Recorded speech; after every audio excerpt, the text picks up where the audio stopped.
तो ये तो ऑपरेटर की वो विधि है जहाँ पर देखो एक बच्चा है, एक बच्चे के पास 100 रुपये थे, बच्चों का मुझे टॉफ़ी खानी है, उसका पड़ोस का लड़का है, अच्छा टॉफ़ी खानी है, चल मैं तुझे टॉफ़ी खिलाता हूँ, उसको 10 रुपये की टॉफ़ी खिला दी, उसके 100 रुपये ले लिए, 90 रुपये खुद ले लिए। अब वो बच्चा है ना, इसलिए वो 10 रुपये की टॉफ़ी देखकर खुश हो गया।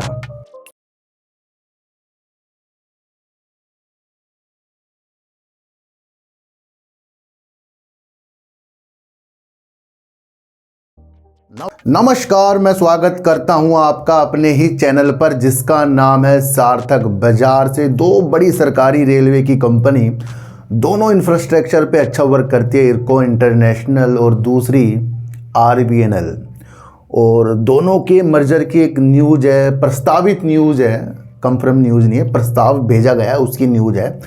और उससे आपको बाजार के अंदर इन दो शेयरों के अंदर तेज़ी देखने को मिल गई। इस बारे में बातचीत करेंगे और बात करेंगे कि IOC, BPCL, HPCL जैसी तेल विपणन कंपनी ट्रम्प की एक छूट से, जहां लोगों की नज़र इसके ऊपर टिकी थी कि भैया छूट मिल गई कि भैया तेल रूस से खरीद सकते हैं, कोई टैक्स नहीं बढ़ाया जाएगा, उसके बावजूद भी इन तीनों कंपनियों के अंदर ताबड़तोड़ गिरावट। उस नीति को भी आज हम समझ कर चलेंगे। तो इन दो स्थितियों में बात करेंगे कि आगे की स्थिति हमें कैसे समझ कर चलनी पड़ेगी। देखो सर, मैं आपको फिर बता रहा हूँ, आपके अपने द्वारा उठाया गया कदम आपको अच्छा या बेकार करके जाएगा। इसलिए किसी की भी चीज़ के अंदर आपको इतना इन्वॉल्व नहीं होना है कि वही आपको राजा बनाकर छोड़ेगा, चाहे मैं ही क्यों ना हूँ। आपको समझना है बाजार की प्रतिक्रिया, आपको समझनी है बाजार की साइकोलॉजी, आपको समझनी है न्यूज बेस्ड स्थितियाँ कैसे उत्पन्न होती हैं, उस स्थितियों को आपको समझना है। तो यानी कि आपके द्वारा चीज़ें की गई, समझी गई, आपको ही फल देकर और आपको ही नुकसान देकर जाएगी। इसलिए किसी की भी बातों में बाजार में नहीं आना है। देखो सर, अमेरिका ने भारत के ऊपर रूसी तेल खरीदने के ऊपर टैक्स लगा दिया था, भाई अगर खरीदोगे ज़्यादा टैक्स लगा दूंगा। भारत ने तेल लेना कम कर दिया, अब भी ले रहा है, तेल लेना कम कर दिया। अमेरिका ने टैक्स हटा दिया। जब टैक्स लगाया था तब तो बाजार के अंदर गिरावट है, और जब टैक्स हटाया तब आपको वो स्थितियां नहीं देखने को मिली। समझ रहे हो? तो कहीं ना कहीं यहाँ पर पब्लिक जो है ना वही परेशान रहती है, और जो इन्वेस्टमेंट आपका है, दूर का लॉन्ग का समझना है, वो इन्वेस्टमेंट बहुत बेहतर होता है। पर ये जो ऐसी न्यूज़ आती है ना, वो आपको गुमराह कर देती है। तो भैया ट्रम्प ने लगा दिया था टैरिफ और बाद में हटा भी दिया था, क्योंकि हमने रूस से तेल लेना बंद कर दिया था। अब रूस से तेल लेना हमने अचानक से बंद कर दिया, तो रूस खड़ा क्यों नहीं हुआ? समझो कि अगर हमने अमेरिका के अपने फ़ायदे के लिए, क्योंकि टैक्स हमारा कम हो जाता, टैरिफ, और हमने अचानक से कम कर दिया, बंद कर दिया, तो रूस क्यों नहीं खड़ा हो रहा है कि भैया अच्छी बात नहीं है ये, आपने अमेरिका के कहने में ये काम कर दिया। तो हम क्या एक देश पर डिपेंड रहेंगे, या हम जहाँ से भी अपना व्यापार कर सकते हैं वहाँ से भी करेंगे? तो रूस तो खड़ा नहीं हुआ उस टाइम। रूस तो कह रहा था भैया अभी तेल हमारे से खरीदेंगे। आज ईरान, इजराइल, अमेरिका का युद्ध हुआ, ईरान ने जहाँ से तेल निकलता है उसमें पाबंदियां लगा दी। इससे जो किल्लत तेल में होने वाली है, इससे बाजार के अंदर आपको ये शेयर गिरते हुए देखने को मिल गए, IOC, BPCL, HPCL, क्योंकि ये जब तेल ही नहीं आएगा तो गिरते हुए देखने को मिल गए। ONGC आपको भागते हुए देखने को मिल गया पहले। अब ट्रम्प ने ये एक स्टेटमेंट दिया है कि वो भारत को रूस से तेल खरीदने के लिए 30 दिन की अस्थायी छूट दे रहा है। तो यानी कि भारत पर जब चाहे खरीदना, जब चाहे नहीं खरीदना, टैक्स लगाना, ये इतनी सारी चीज़ें, हम ट्रम्प की बात मान क्यों रहे हैं? मुझे एक बात ये समझ में नहीं आई है कि जब तक के युद्ध नहीं हो रहा तब तक तो रूस से ना खरीदो। आज युद्ध हो रहा है तो तेल की कमी पूरा करने के लिए हम रूस से तेल देने के लिए तैयार हो गए, और फिर रूस भी तेल दे रहा है। रूस ये नहीं कह रहा है कि भैया तुमने मेरे से पहले कम किया, मैं नहीं दूंगा। तो क्या है, रूस भी दे रहा है, अमेरिका से भी बातचीत हो रही है, भारत से भी बातचीत हो रही है। तो यानी कि पब्लिक का बन रहा है यहाँ पर। मैं क्या कहना चाह रहा हूँ वो चीज़ें समझो। यहाँ हर एक देश अपनी रणनीति के अनुसार चल रहा है। न्यूज़ ऐसी ऐसी आती हैं वो हमें गुमराह कर जाती हैं।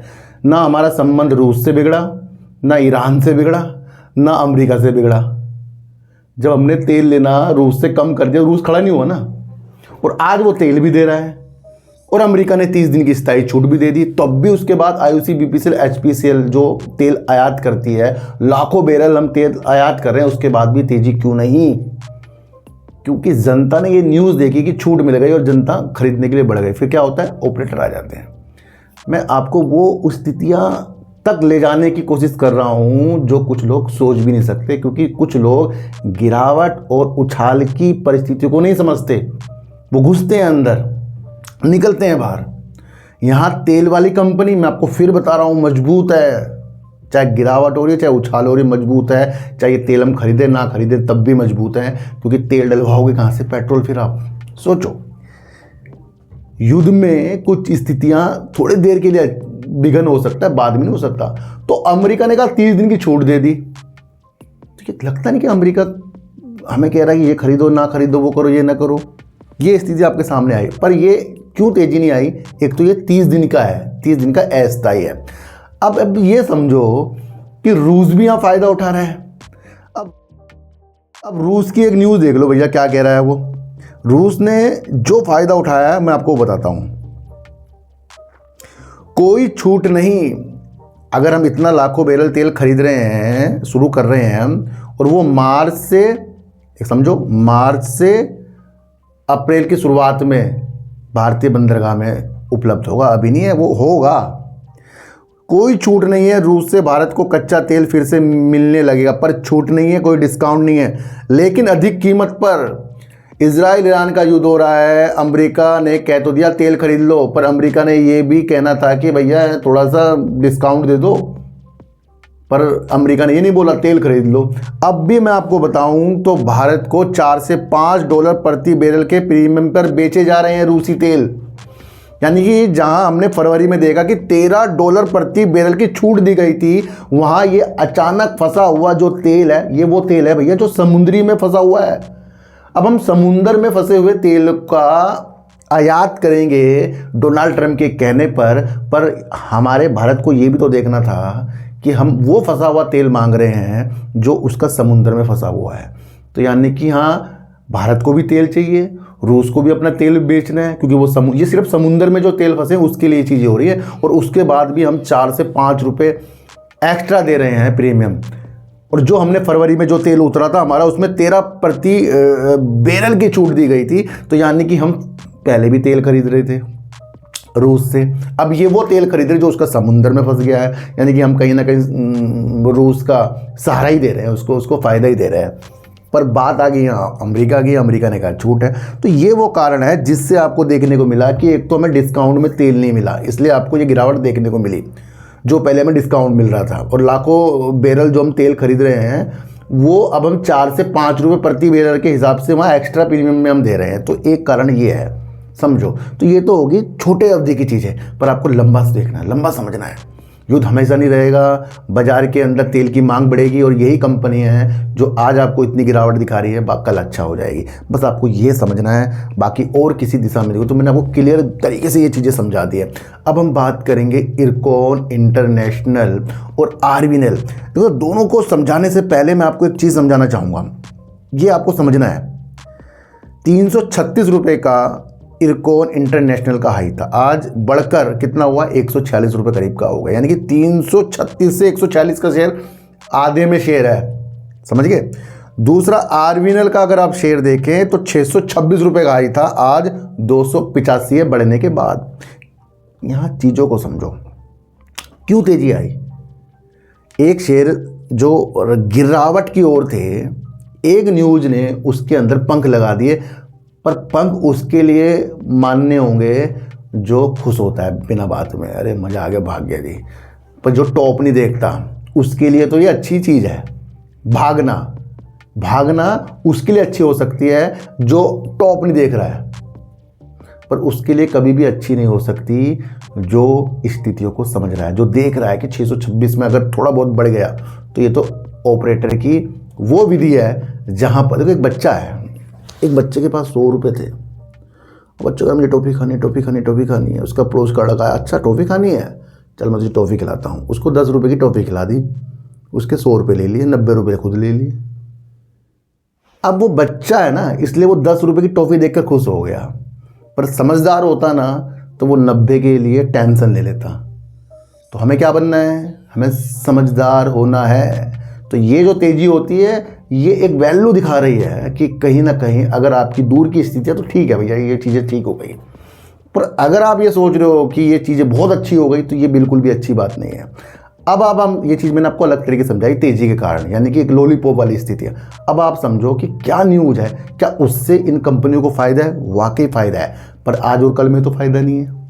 कब है? लंबी रेस के घोड़े बनने के लिए दोनों तैयार हो रहे हैं। इरकॉन इंटरनेशनल, आरवीएनएल, दोनों इंफ्रास्ट्रक्चर का वर्क करती हैं। चीज़ों को समझो, दोनों इंफ्रास्ट्रक्चर में वर्क करती हैं, और जब दोनों रेलवे के लिए बहुत महत्वपूर्ण वर्क करती हैं, फिलहाल अलग अलग, और जब ये एक हो जाएंगे तो इनकी जो निर्माण की अवधि है वो कितनी बढ़िया हो जाएगी, मजबूती कितनी अच्छी हो जाएगी। जब दोनों का मार्केट कैप आपस में मिलेगा, दोनों के डायरेक्शन एक ही दिशा के साथ आगे बढ़ेंगे, तो कहीं ना कहीं दोनों एक दूसरे के लाभ से बहुत आगे बढ़ेंगे। अब ये मर्जर की स्थितियां हैं। अब इसको पूरा समझो। आप ये समझ गए ना, आपको जो चीज़ें समझानी थी मैंने। विलय की खबरों के चलते रेलवे कंपनियों में इरकॉन इंटरनेशनल और आरवीएनएल के शेयरों में वार्षिक उछाल आया। मैं मान गया हूँ कि इस चीज़ से उछाल आ गया, पर ये कंटिन्यू उछाल नहीं देख सकते आप, पहले टॉप भी देखा करो। पर ये चीज़ अच्छी हो गई है। सुस्ती के बावजूद जैसे 12% की तेजी आ गई है, आप समझ के चलना, क्योंकि ये एक विलय के प्रस्ताव पर विचार करने की खबरों पर है।